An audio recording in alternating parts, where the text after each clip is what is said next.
From Kyiv, Ukraine. I want to welcome you to our Yoruba class. Maybe I have to say it in Yoruba language, or maybe I should give it to our teacher, to my teacher for today, and then he will start with the Yoruba. So, but I've been watching Yoruba programs, and I've been working on myself to be able to do better. I took the challenge, and once I'm determined to do something, I try to get a good result.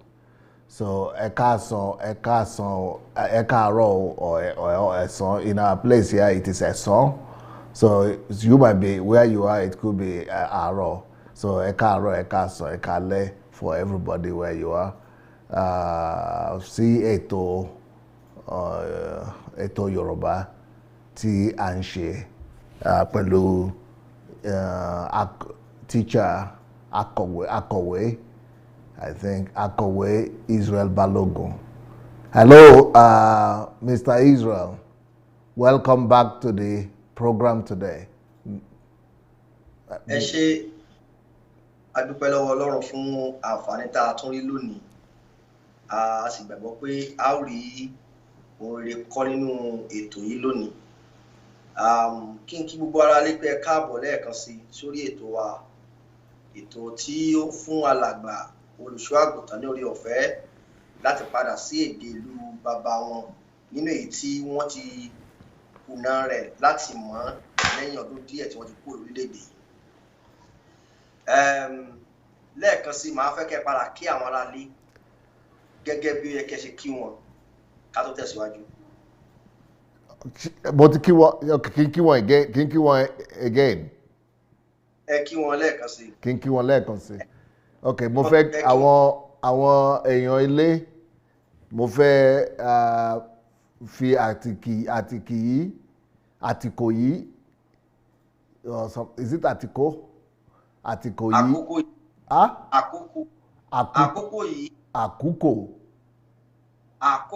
Àkókò. Mo fẹ́ fi àkókò yìí kí yín, pé ẹ wá sí program wa lénìí.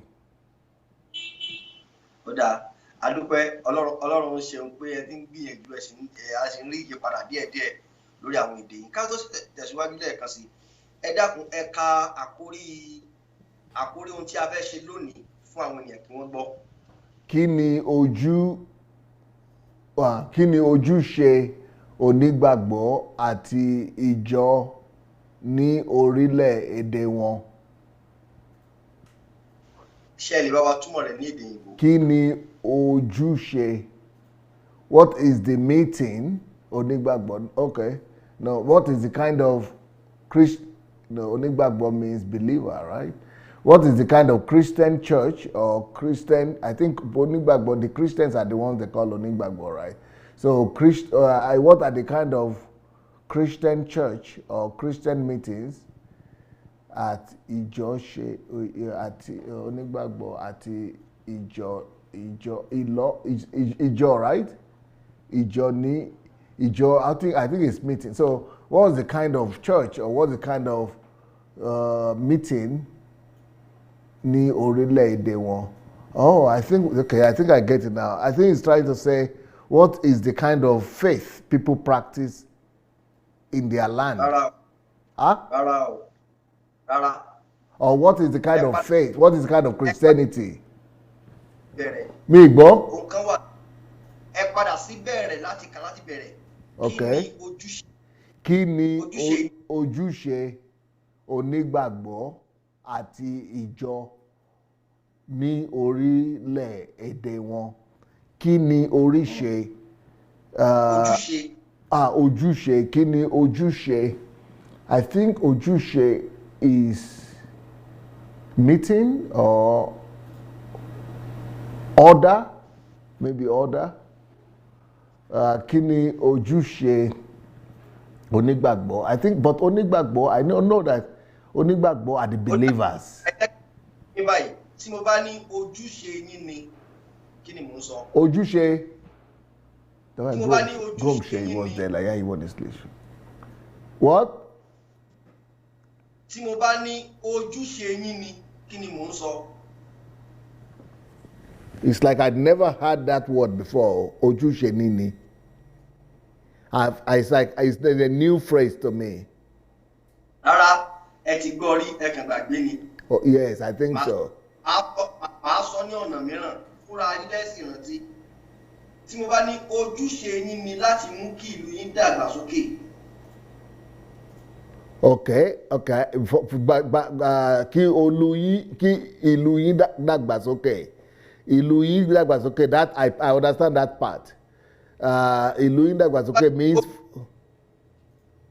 for your city or your country to develop or something. But the first part I don't understand. So ẹ wá rò jáde nínú tí mo sọ pé ojúṣe yín ni láti mú kí ìlú yín dàgbàsókè. Okay, maybe what are the things necessary? Maybe what are the things necessary for a nation to be developed? I'm just guessing, though. Is it because from the logic, I'm trying to use the logic to work it out. So, ojúṣe ni. What are the arrangements or what? Ojúṣe túmọ̀ sí mo fẹ́ kẹ́ gbìyànjú láti mọ̀ fúnra yín. Okay.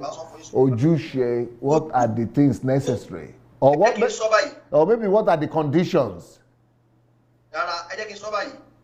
Ojúṣe gbogbo ọmọ orílẹ̀-èdè yìí ni láti dúró sí ìlú wọn. Okay, now I think I understand now. From that phrase, I think what I understand some things from what you said from that phrase, but I will try to guess. I think what he's trying to say is, what are the responsibilities of every citizen? But the problem is that this new statement you made, I don't understand the last part again. I now guess the beginning, but I didn't get the láti dìde sílẹ̀ ìlú wọn, what did they say? Ohun tí a fẹ́ kẹ́ mọ̀ lẹ́tì mọ̀. Okay. Ojúṣe. Ìtumọ̀ ojúṣe lẹ ti dárúkọ yẹn. Ojúṣe means responsibility. Good one. Okay, ojúṣe. Kí ni ojúṣe? Ẹ túmọ̀ èdè yìí náà. What is the responsibility of a believer? Okay. Kí ni ojúṣe onígbàgbọ́ is a believer. So what is the responsibility of a believer at ìjọ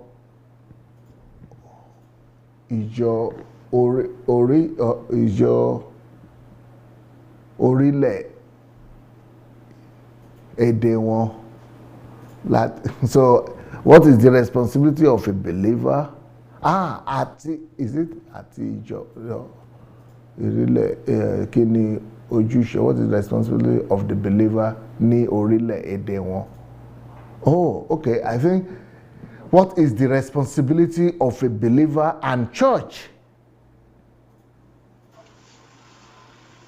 Good one. In their country. Good one. And church àti ìjọ ní orílẹ̀-èdè wọn.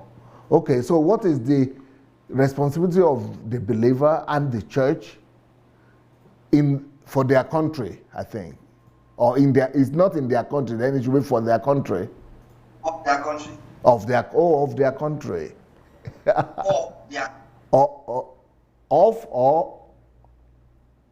What is the responsibility of believers and church for their country? For their country, okay. For their country. Very good.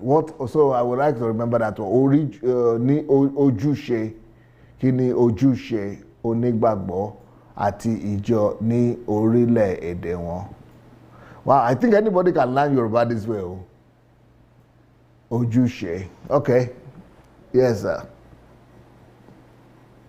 Ó dà, a dúpẹ́ pé ìgbìyànjú yín láti túmọ̀ àkórí ètò yìí kò já sí pàbó. Mo sì mọ̀ pé ẹ ti mọ ohun tí wọ́n pè ní ojúṣe. Màá fún yín láǹfààní láti ṣàlàyé ohun tí ẹ rò pé ojúṣe onígbàgbọ́. Onígbàgbọ́ gẹ́gẹ́ bí ẹnì kọ̀ọ̀kan tí a gba Kristi ní Olúwa àti Olùgbàlà wa. Àti ìjọ gẹ́gẹ́ bí ìpéjọpọ̀ onígbàgbọ́ tàbí onígbàgbọ́ méjì, mẹ́ta, mẹ́rin. Mo rò pé ọ̀rọ̀ yìí wà. Yes. Onígbàgbọ́ gẹ́gẹ́ bí ẹnìkan àti ìjọ gẹ́gẹ́ bí agbo ìkójọpọ̀ àwọn èèyàn. Kí ni ojúṣe wọn lórílẹ̀-èdè tí wọ́n wà tàbí ibi tí wọ́n bá ara wọn kan gbé? Kí lẹ rò pé ojúṣe wọn lè jẹ́?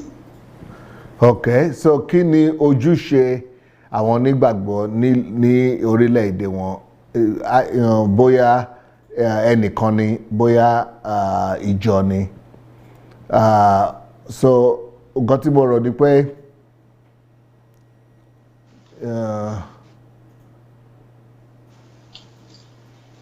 onígbàgbọ́ kan, gbogbo onígbàgbọ́ wọ́n gbọ́dọ̀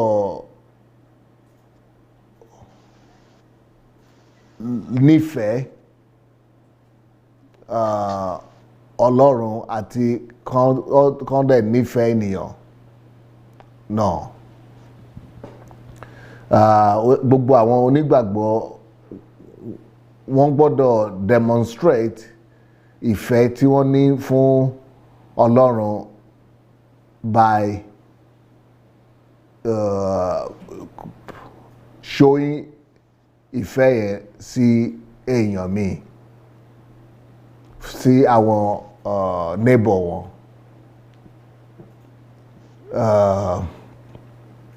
Nǹkan kejì ni pé onígbàgbọ́ gbọ́dọ̀ mú, please bring by the name of this something program. Very Nazwane. Onígbàgbọ́ gbọ́dọ̀ ní ojúṣe fún ìlú ẹ̀ nípa pé òun gbogbo nǹkan tí ó ṣe dáadáa tó ń rí nílùú pé òun fẹ́ correct ẹ̀, òun fẹ́ ṣe dáadáa kí gbogbo nǹkan tí ó bàjẹ́. Ó di ẹ̀ẹ̀mejì tí ẹ sọ Ìgbò nísinsìnyí. Okay. Àgbà ìlànà ọmọ ẹ gbọ́dọ̀ gbìyànjú láti sọ ní èdè Yorùbá. Àwọn tó ń gbọ́ yín wọn kò gbọ́ èdè Ìgbò kankan. So ẹ tẹ̀síwájú. Okay, so ẹ̀wọ̀n èèyàn onígbàgbọ́ yẹn náà gbọ́dọ̀ ní ojúṣe kí wọ́n gbogbo nǹkan tí ò dáa nílùú kàn ṣe dáadáa.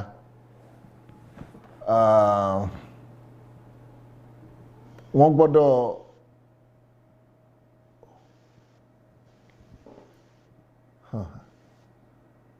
àwọn Kírísítẹ́nì àní onígbàgbọ́ tí wọ́n tán nífẹ̀ẹ́ ìlú wọn gbọ́dọ̀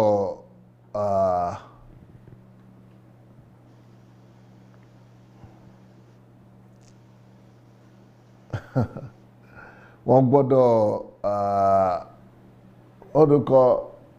serve wọ́n gbọ́dọ̀ wọ́n mọ̀ pé ọ̀rọ̀ yẹn wà nínú yín ẹ̀kan láti wá jáde ni. ní èdè àṣegbẹ̀yìn á sọ nípa èdè yẹn gẹ́gẹ́ ní èdè Yorùbá. Yes, wọ́n gbọ́dọ̀ sìn, yeah, wọ́n gbọ́dọ̀ sìn. Wọ́n gbọ́dọ̀ sìn ìlú àti wọ́n gbọ́dọ̀ sìn àwọn ara wọn, àwọn èèyàn wọn.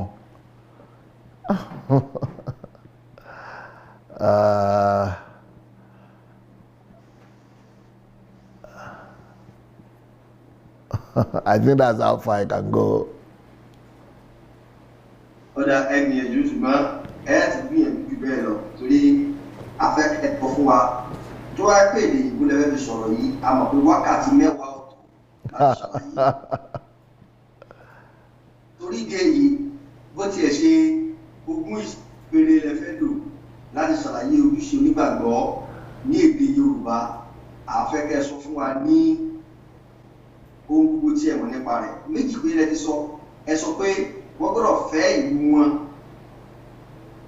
ẹ sọ wípé wọ́n gbọ́dọ̀ fẹ́ Ọlọ́run kan fẹ́ ìlú wọn, wọ́n sì gbọ́dọ̀ ṣetán láti jẹ́ ẹni tí yóò farajì láti sin àwọn ènìyàn. Ẹ jẹ́ kí n béèrè lọ́wọ́ yín, ní ìlú tí ìjọba orílẹ̀-èdè kò ní ìfẹ́ àwọn ènìyàn rẹ̀ lọ́kàn, gbogbo ohun tí wọ́n ń ṣe bíi kí wọ́n fìyà jẹ àwọn ènìyàn rẹ̀, kí wọ́n fìyà jẹ àwọn ènìyàn wọn ni. Ní ìlú tí ọlọ́rọ̀ kò fẹ́ kí olòṣì kó rí ṣe, ní ìlú tí àwọn aláṣẹ àbí olùgbanisíṣẹ́ kò fẹ́ kí ẹni tó ń bá òun ṣiṣẹ́ kó rọ́nà gbà, ní ìlú tí adarí ìjọ ó ń fi àwọn ọmọ ẹ̀yìn rẹ̀ ṣẹrú, ní ìlú tí kò sí ìfẹ́ rárá níbẹ̀, a kò lè rí ìfẹ́ kankan kódà láàárín ìjọ tàbí nínú òṣèlú tàbí lẹ́nu iṣẹ́, kò sí ohun tí a ń pè nífẹ̀ẹ́. Báwo ló ṣe ṣeé ṣe fún ènìyàn láti fẹ́ àwọn ènìyàn ní ipò báyìí?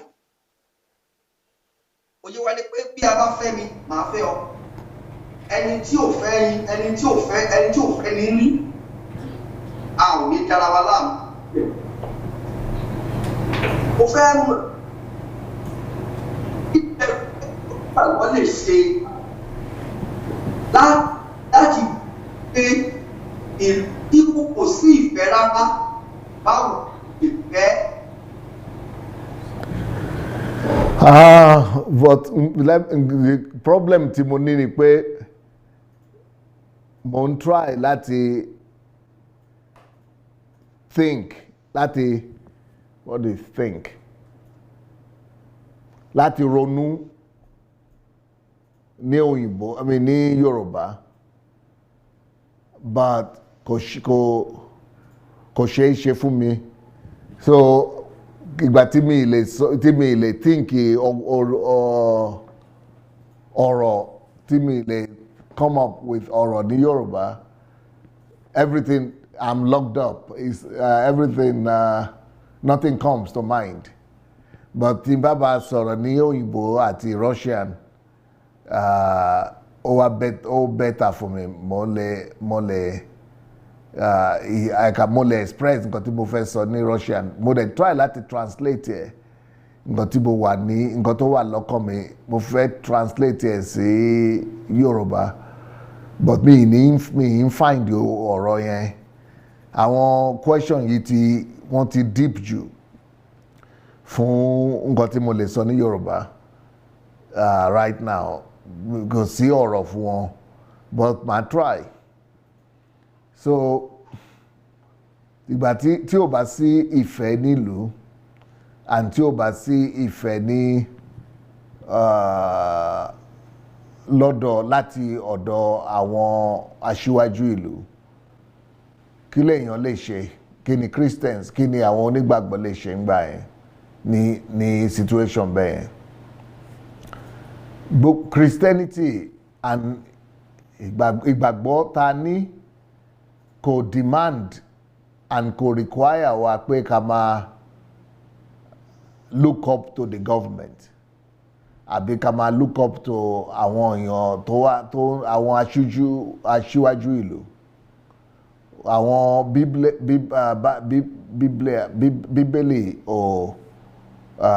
bíbélì ò sọ fún wa ká ṣe bẹ́ẹ̀. Nǹkan tí bíbélì sọ pé ká ṣe bí kìrìsìtẹ́nì ni pé a gbọ́dọ̀ ríra wa fún kí a gbọ́dọ̀ ríra wa pé àwa ni iná àti iná kọ́. Light. I remember when I used to be small, they used to say wọ́n múná lọ. Àwa ni iná yàtọ̀ sí ohun tí a jẹ́. Tá a fẹ́ pe iná. Wọ́n múná lọ. Iná is light. They have taken light o. NEPA wọ́n ti múná lọ o. That's what I used to remember. NEPA iná. A kì í Yorùbá bẹ́ẹ̀ yẹn. Tá a bá ná múná lọ, they've taken electrical light. But if it's àwa ni mi ò fẹ́ sọ tó yẹ kẹ́kọ̀ọ́ láàrin yẹn. Àwa ni light àti salt. Ẹja sọ ẹgbẹ̀ẹ́gbẹ̀ Yorùbá. Àwa ni. Bíbélì sọ pé jẹ́ kí kinní kan kó wà. Candle, yeah? Bíbélì pé jẹ́ kí ìwé Bíbélì Genesis sọ pé jẹ́ kí kinní kan kó wà. Kí ni kinní yẹn? Is it ìmọ́lẹ̀?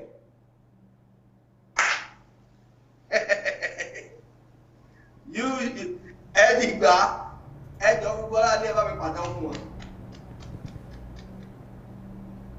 Àwa ni ìmọ́lẹ̀. Wow. I was thinking that ìmọ́lẹ̀ is knowledge. Ìmọ́lẹ̀ a lè pe ìmọ̀ ẹ̀mọ̀ ó dúró lórí ohun tí ẹ fẹ́ sọ. Ẹ lè pe ìmọ̀ ní ìmọ́lẹ̀ nígbà míì. Tẹ́ ẹ bá ní àwọn ènìyàn ti rí ìmọ́lẹ̀ ti tàn sí wọn. Bíbélì pé àwa ni ìmọ́lẹ̀ ayé. Okay. What about salt? Àwa ni iyọ̀ ayé. Iyọ̀, yeah. My grandmother used to use iyọ̀. Go and bring iyọ̀. Okay. Àwa ni Bíbélì ti sọ pé àwa ni ìmọ́lẹ̀ ayé àti pé àwa náà ni iyọ̀ ayé.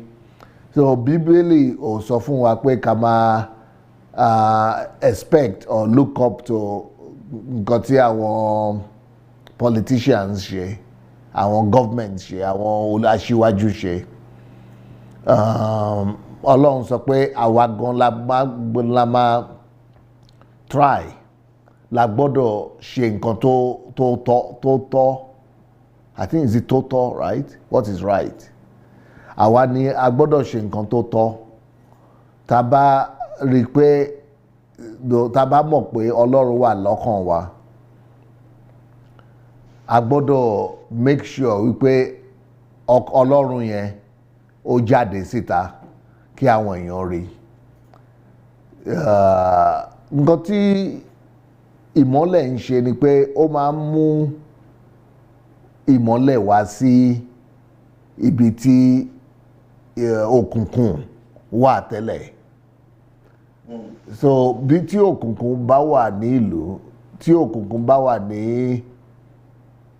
ìjọba also, èèyàn gbọ́dọ̀, àwa ní ìmọ́lẹ̀, àwa la gbọ́dọ̀ mú ìmọ́lẹ̀ lọ sí ìjọba. That is why. What is that's Russian I'm saying. I'm trying to say what that is why, but it is the Russian language that's coming now. That is why. Nítorí bẹ́ẹ̀ ni pé Ọlọ́run sọ, nítorí bẹ́ẹ̀ ni tí a bá ní ìmọ́lẹ̀ ní ìjọba, àwa fúnra nítorí bẹ́ẹ̀ ni pé àwọn ọmọ wa àwọn believers àwọn onígbàgbọ́ wa a gbọ́dọ̀ encourage wọn a gbọ́dọ̀ sọ fún wọn kán lọ sí ìjọba yẹn kán mú ìmọ́lẹ̀ tuntun wá síbẹ̀ that is bẹ́ẹ̀ ni bẹ́ẹ̀ nìkan it's only that way talk attack or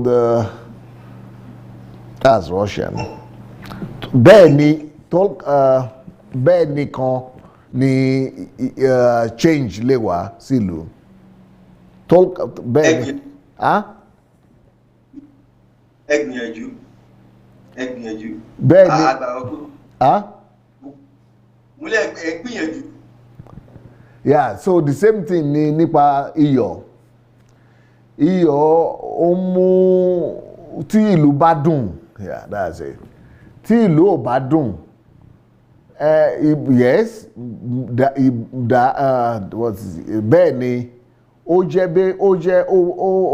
pé it's possible ó wà possible tó jẹ́ pé àwọn ìjọba ni wọ́n bàlú jẹ́ but kí àwa ò ní àgbọ́dọ̀ hang up on that àgbọ́dọ̀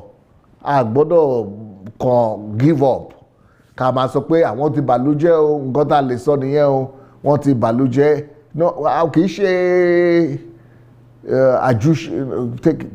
give me the title again please kì í ṣe ojúṣe wa kì í ṣe ojúṣe wa ká máa sọ negative nǹkan tó bàjẹ́ nǹkan ẹni tó tẹ̀lé ẹni yẹn ti bàjẹ́ ló jẹ́ o ìjọba ti bàlújẹ́ kì í ṣe ojúṣe wa nìyẹn ojúṣe wa kì í ṣe yẹn ojúṣe wa ni pé ká make sure pé a mú iyọ̀ wá síbẹ̀ so kò mátà ẹni tó bàjẹ́ nǹkan tó mátà ni pé ká wá ṣiṣẹ́ ṣe ká wá tún ṣe so nǹkan tí àwọn Christians àwọn onígbàgbọ́ gbọ́dọ̀ ṣe ni pé wọ́n gbọ́dọ̀ make sure wípé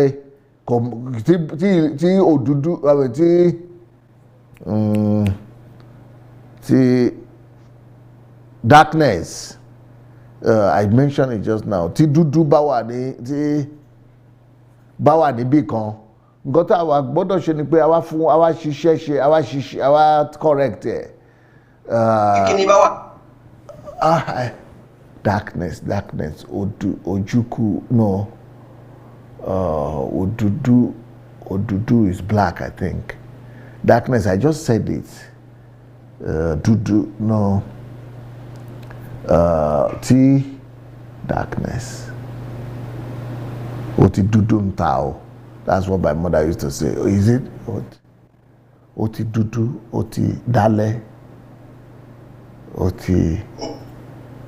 ti alẹ́ ó dúdú I think I mentioned it today ó ti òdùjú òdùkú òkùkù is it òkùkù yes I think òkùkù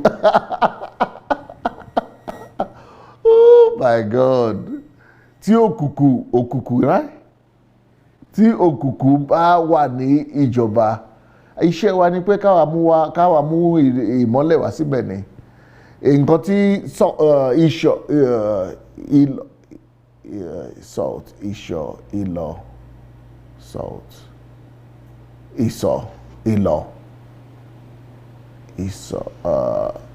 salt mú ìlọ we just mentioned it now too.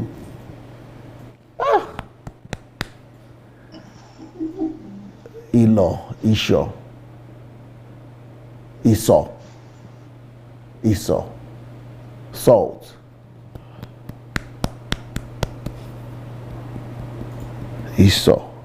ìlọ̀ I know it's three iyọ̀ oh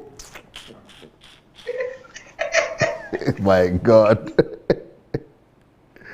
tí àwa bá di iyọ̀ tó bá jẹ́ pé àwa ní iyọ̀ nǹkan tí iyọ̀ ń ṣe ni pé iyọ̀ mú taste dùndùn wá sí oúnjẹ. Tí iyọ̀ bá ń ṣe oúnjẹ kí oúnjẹ dùn, nǹkan táwa náà gbọ́dọ̀ ṣe nìyẹn nípa ìlú. Tí ìlú ò bá dùn, tí ìjọba ti bàlú jẹ́, a gbọ́dọ̀ sit down ká máa complain nípa pé ìjọba ti bàlú jẹ́. A gbọ́dọ̀ di iyọ̀ yẹn ni ká wá mú dúndùn lọ sí ìlú yẹn. Tí n bá fẹ́ ṣe kí ìlú dùndùn ní ìjọba yẹn, màá lọ sí ìjọba ní, màá wá ṣe nǹkan tí mo gbọ́dọ̀ ṣe kí ó kún dùndùn wá sí ìlú. Tí n bá rí pé nǹkan ò dùn ní social life, pé ní àwọn nǹkan tó wà lára mi, màá gbọ́dọ̀ ṣe nǹkan àjùṣe tó depend on me, nǹkan tó wà lágbára mi.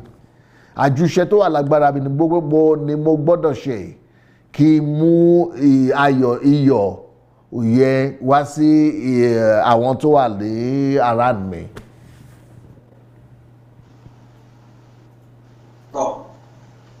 Nígbà tẹ́ bẹ̀rẹ̀ sọ pé ẹ ò mọ̀rọ̀ tẹ́ ò fi sọ, ṣùgbọ́n èyí tẹ́ ṣàlàyé yìí kọjá ohun tí a ti rò pé ẹ lè sọ rárá gan. Ẹ sọ débi tí a kò rò pé ẹ lè sọ dé. Nípa oore ọ̀fẹ́ Ọlọ́run, ìdàgbàsókè lè ń pọ̀ nínú èdè yìí. A sì gbàgbọ́ pé gbogbo àwọn tó ń gbọ́ ètò yìí wọ́n kọ́ ẹ̀kọ́ yàtọ̀ sí pé wọ́n wá wòye bí ẹ ṣe ń sọ Yorùbá, wọ́n á kọ́ ẹ̀kọ́ nínú tí ẹ sọ. Ní sísìn ìlú tàbí sísìn àwọn ènìyàn, ó pín sí ọ̀nà tó pọ̀. Ó pé what? Ó pín sí ọ̀nà tó pọ̀.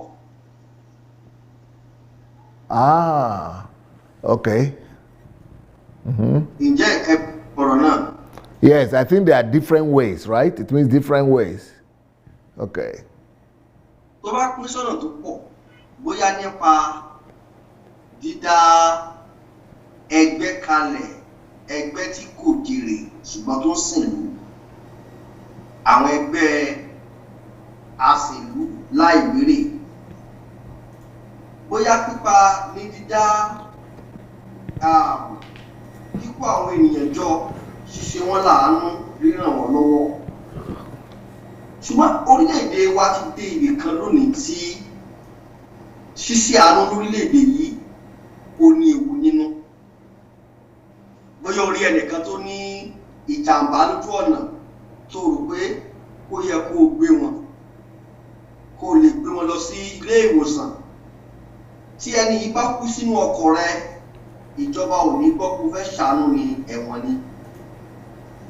Bóyá orí àwọn tí o lè dá lọ́nà tó gbìyànjú pé kó ràn wọ́n lọ́wọ́, tó bá gbé wọn délé ìwòsàn, tí ọlọ́pàá bá dé, ìwọ ni wọ́n kọ́ gbá mú gẹ́gẹ́ bí ẹni tó ṣe wọ́n níbi.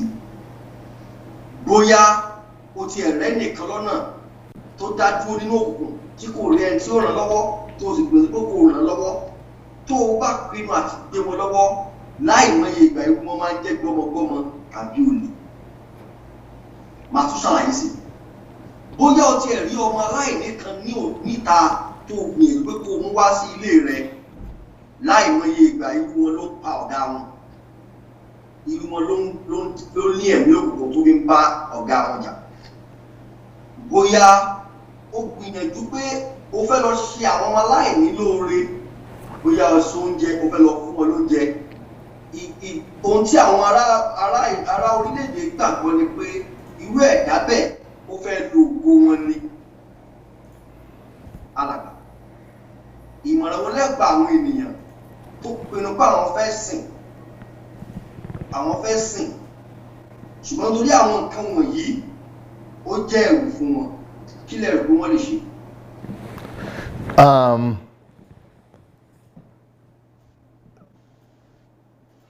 Gbogbo nǹkan tó wà láyé ẹ̀kọ́ ni. a lọ sí ilé ẹ̀kọ́, nǹkan tí a ṣe ń sọ ọ̀rọ̀ ní èdè Gẹ̀ẹ́sì nìyẹn. Ẹ̀kọ́ ni àwọn lè kọ́ èèyàn ní nǹkan, gbogbo nǹkan náà lè kọ́ èèyàn. Wọ́n lè kọ́ èèyàn ní béèyàn ṣe máa behave náà.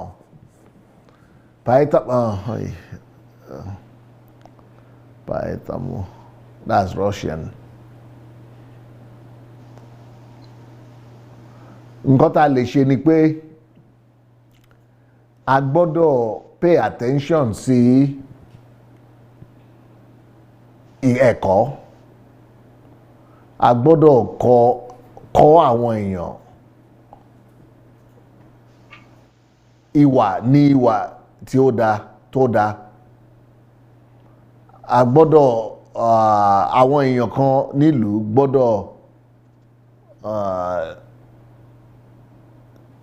take ojúṣe, wọ́n gbọ́dọ̀ ní ojúṣe pé ká máa enlighten, ká máa educate, ká máa orientate, and ká máa kọ́ àwọn èèyàn ìlú wa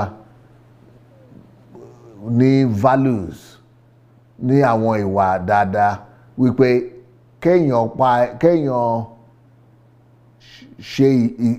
ṣe ìwájú or ṣe ìtọ́jú, kéèyàn ṣe ìtọ́jú èèyàn míì, kò sí nǹkan tó bàjẹ́ ń bẹ̀, kò sí nǹkan tó léwu, ń bẹ̀, wípé a gbọ́dọ̀ kọ́ èèyàn, a gbọ́dọ̀ kọ́ àwọn èèyàn wa náà ni, a gbọ́dọ̀ explain fún wọn, ká enlighten wọn. Tá a bá lè ṣe yẹn, gbogbo mindset wa change. Gbogbo tó wà important ni pé ká bá help wọn change bọ́n ṣe ń ronú, bọ́n ṣe ń think. Yeah.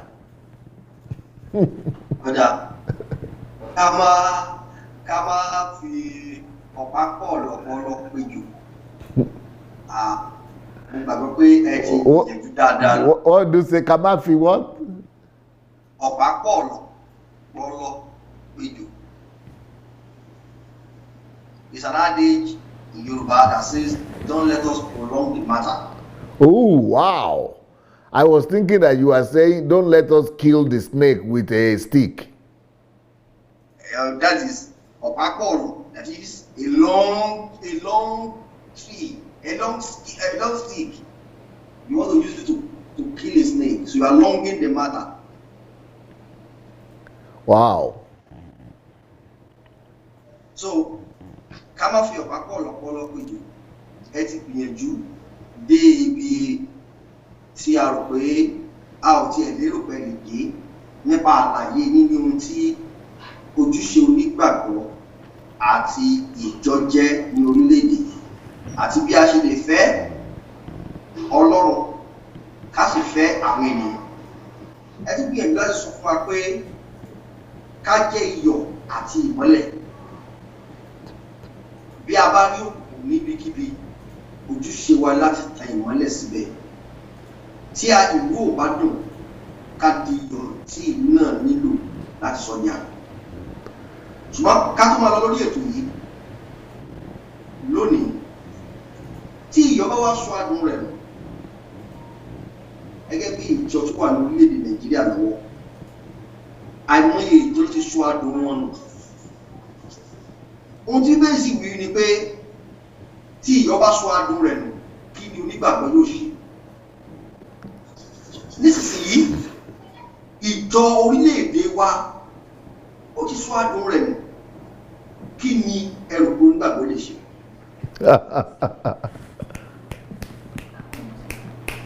No включите меня, я чекал. Если... Ой, that's Russian language. Tí ìjọ bá sọ adùn rẹ̀ nù, kí ni àwọn onígbàgbọ́ lè ṣe? church tí ìjọba sọ àdùn rẹ̀ nù àwọn onígbàgbọ́ gbọ́dọ̀ mọ̀ pé kò sí ìjọ mọ́ ìjọ ti kú nìyẹn tí ò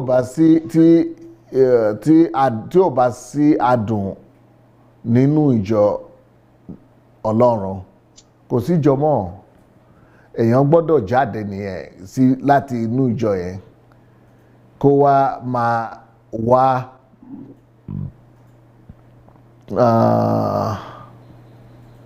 ojú Ọlọ́run fúnra ẹ̀ àwọn onígbàgbọ́ fúnra wọn gbọ́dọ̀ jáde nìyẹn kán lọ wá ojú Olúwa kán lọ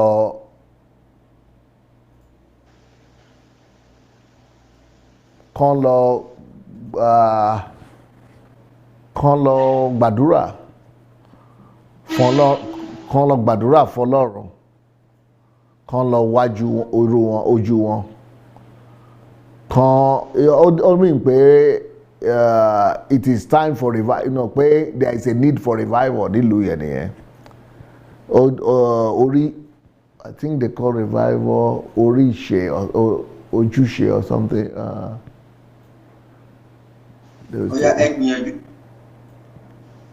Revival.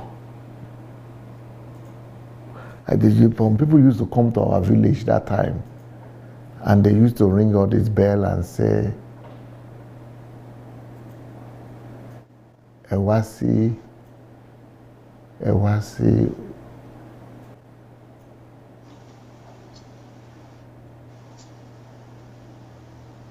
ajíṣe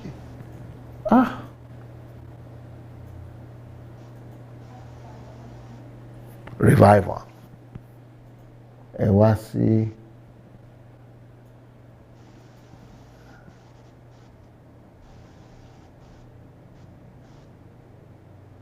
I can't fix it today.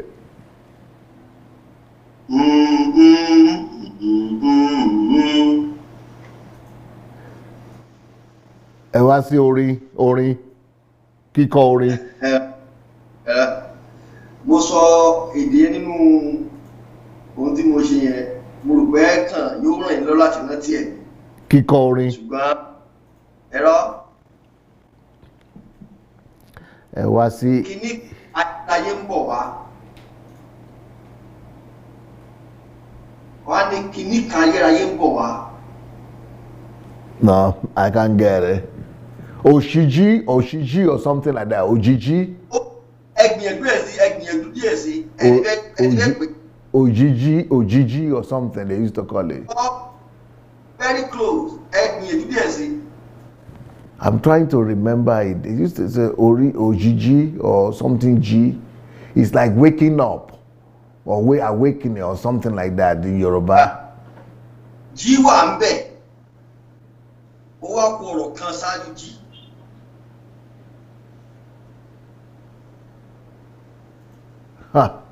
You have to help me in this one, though. Oda Evo IS-G. IS. G. The word in that. Maybe it should be Icheji. Isoji. Oh, Isoji. Yeah. I've not heard that word in ages. Isoji. Yes. In fact, there used to be a friend of mine in the village that they used to call him Soji. Soji. I think they had names like that, Soji. So if I remember that name, then I could remember revival. Isoji. Now I got it. Okay. That is another way for me to be remembering Yoruba now, to be remembering the names of people. Okay, so nítorí àkókò wa wákàtí kan tí a nílò ti fẹ́ pé ó kù ìṣẹ́jú 5 péré. A ó fi àyè sílẹ̀ fún àwọn tó bá fẹ́ pè láti dá sí i. Tí wọ́n fẹ́ gbìyànjú àti kọ́ yín ní Yorùbá mìíràn tí ẹ ò tí ì gbọ́ rí. Tàbí abárẹ́nikẹ́ni tó tiẹ̀ fẹ́ sọ èdè ìlú yín sí yín lónìí láti jẹ́ kẹ́ rántí ohun tí a ń pè ní èdè Ìjẹ̀bú. Tàbí àwọn tó ń gbọ́ wá nílé tí wọ́n fẹ́ pè láti sọ pé ó dá èdè báyìí o kan báyìí lẹ tún lè ṣe fún ìtẹ̀síwájú láti kọ́ èdè bàbá yẹn padà á fún ọ láàyè báyìí láti pè láti dá sí ètò yìí ṣùgbọ́n títí di ìgbà míì tá a pàdé mo fẹ́ sọ fún yín pé ẹ ń gbìyànjú lọ́pọ̀lọpọ̀ lójoojúmọ́ tí a wá sórí ètò yìí là ń rí àpẹẹrẹ pé ẹ ṣiṣẹ́ takuntakun lórí èdè náà ẹ ṣe púpọ̀. Ẹ ṣeun gan olùṣọ́ àgùntàn àti ẹlẹ́kọ̀ọ́ wa ọ̀gbẹ́ni olùṣọ́ àgùntàn Israel Balogun adúpẹ́ o. Thank you so much. So have a wonderful day. So I want to use the opportunity to talk to all the people that are watching us. And if you are watching us with this my Yoruba class, you see my attempts. I'm trying to do my best.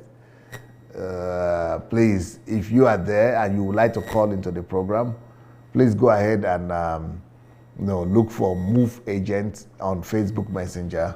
Move Agents. Look for Facebook Messenger, Move Agents. Once you get to Facebook Messenger, you find Move Agents there. Write us, send us a note or a message that you would like to call into the program so that we could hear your thoughts about today's program. I try to listen to Yoruba radio and YouTube. I don't like the movies so much, but I try to listen to radio programs and YouTube programs and Google Yoruba.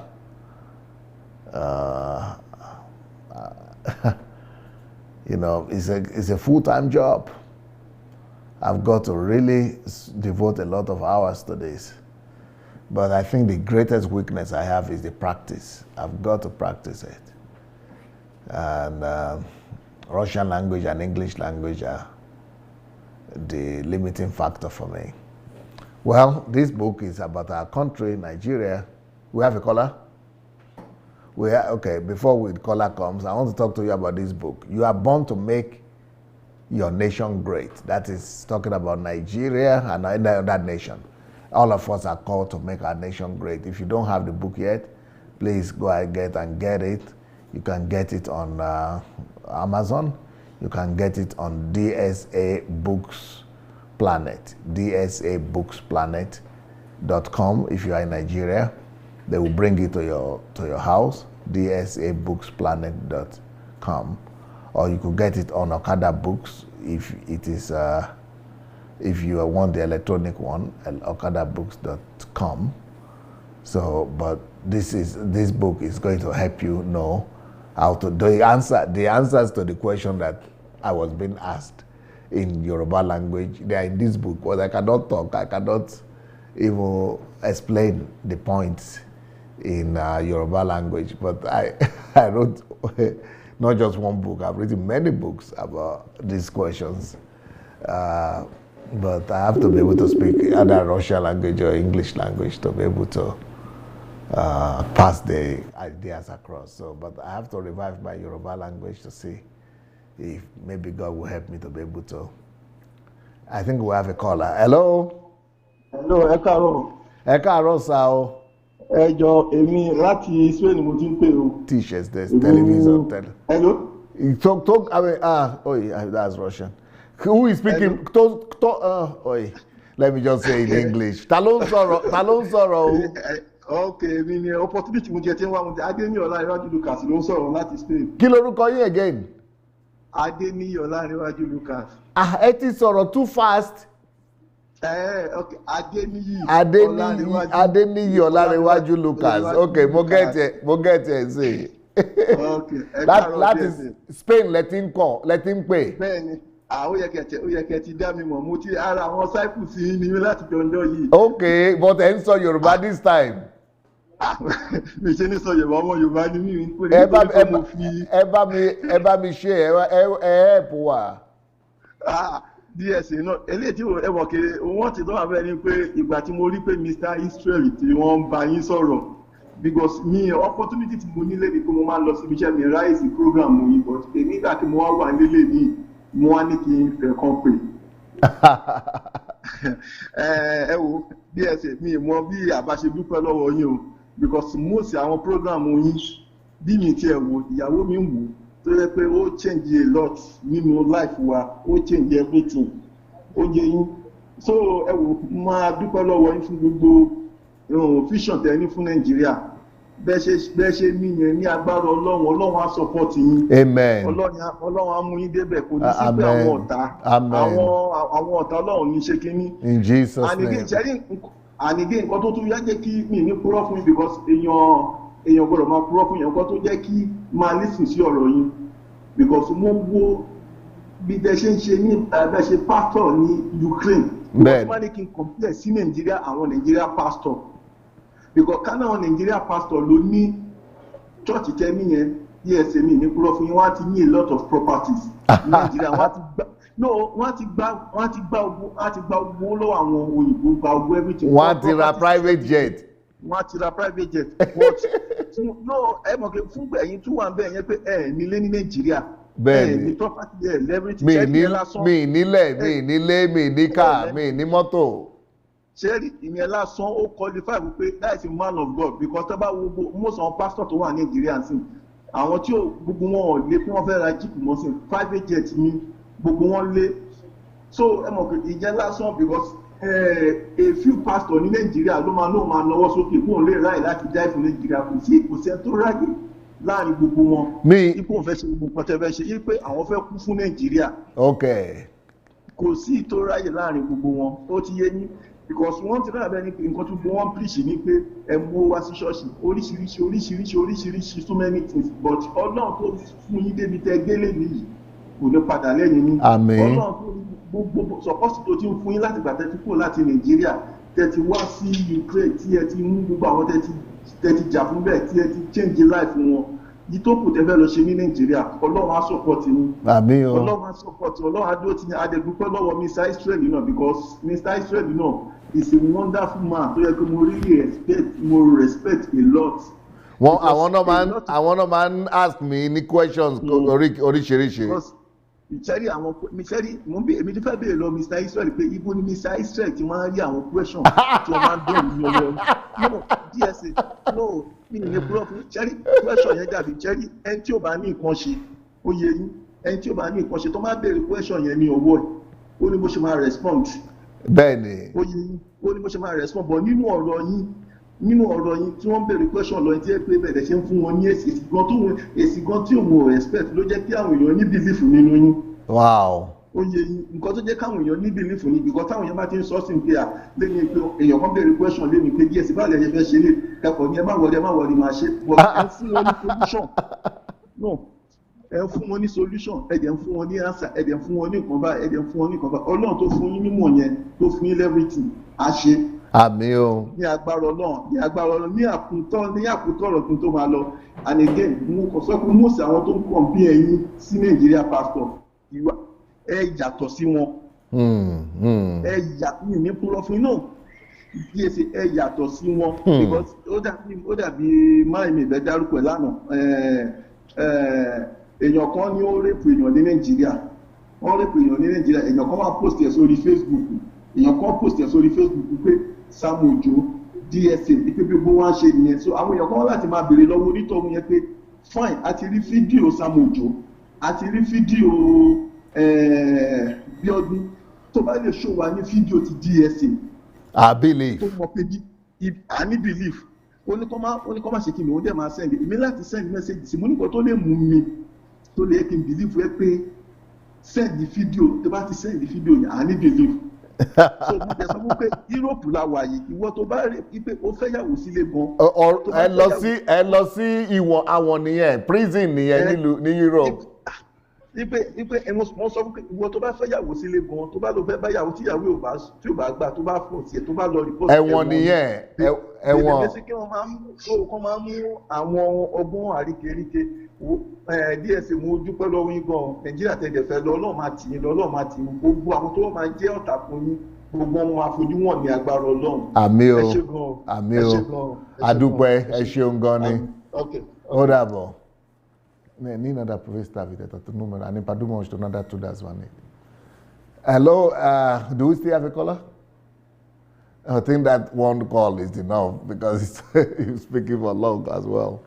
And we don't have any other caller, right? Okay, good. So I think this will be, well, let me talk about this book because this is my last book.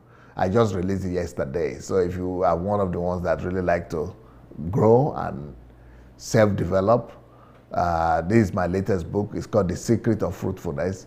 You can get it on Amazon on pre-order just for $3 something. So go after it. And nice to be with you today. I read a lot. I will come back in the next 1 hour actually to answer questions on Ask the Essay. Thank you so much. Blessings.